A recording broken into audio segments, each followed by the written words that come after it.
In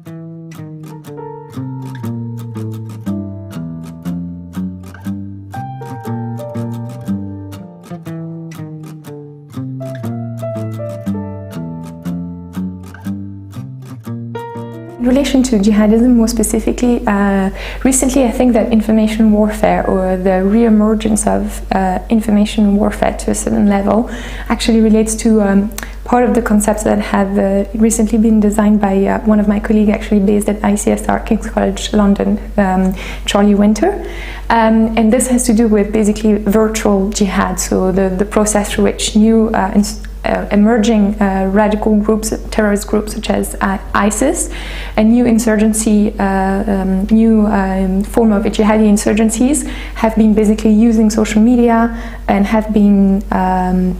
implementing sort of the media ecology that was initially conceptualized by Abu Musab al-Suri in his call to global jihad. So this has to do really with this idea that today, you know, like jihad is more kind of leaderless, that it's kind of targeting a widespread, geographically widespread audience, and that it has to do basically with you know, like some form of fluidity in terms of how the message is going to be disseminated, and how basically the call to jihad is going to be potentially applicable to different contexts of insurgency. Basically because of the fact that we tend to focus more specifically on Daesh, because we remember Daesh as the core case study for this type of let's say, information warfare as it applies to jihadism. I think it's a bit kind of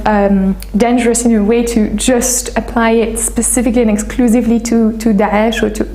ISIS, the so-called Islamic State, because the problem is that it might also re-emerge in other forms or evolve to actually have another name, and it's also important to actually think about this concept beyond the particular case of Daesh as it occurred, as it took shape in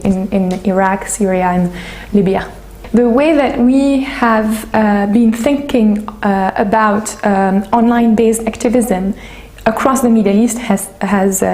changed since 2011, and this is very interesting to keep it in mind in a way, because shortly after 2011 everyone would, you know, somehow picture, you know, digital media and new technologies as a potential trigger of democratization, a way for people to, you know, like reach a form of pluralism. The political landscape of the region has changed since then. Social media is now, you know, of course, it evokes different forms of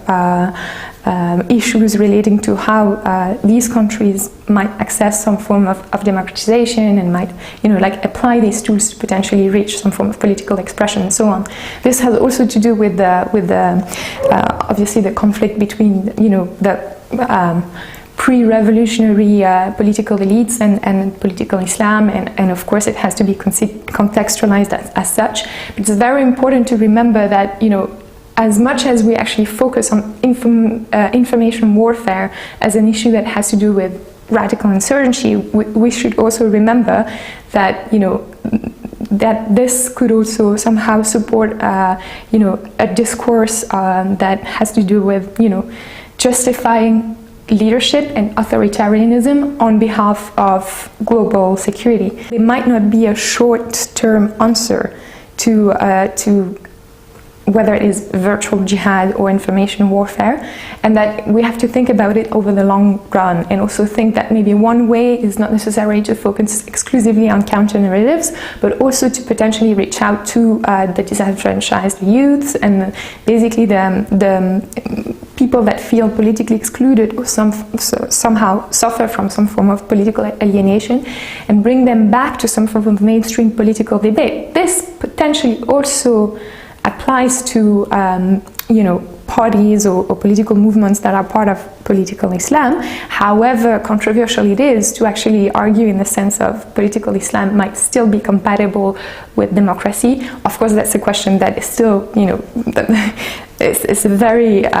tense debate. But I mean, this also has to do with the question of how, or over time and on the long run, we might, you know, cope with, you know, like the emergence of more radical and extreme ideas.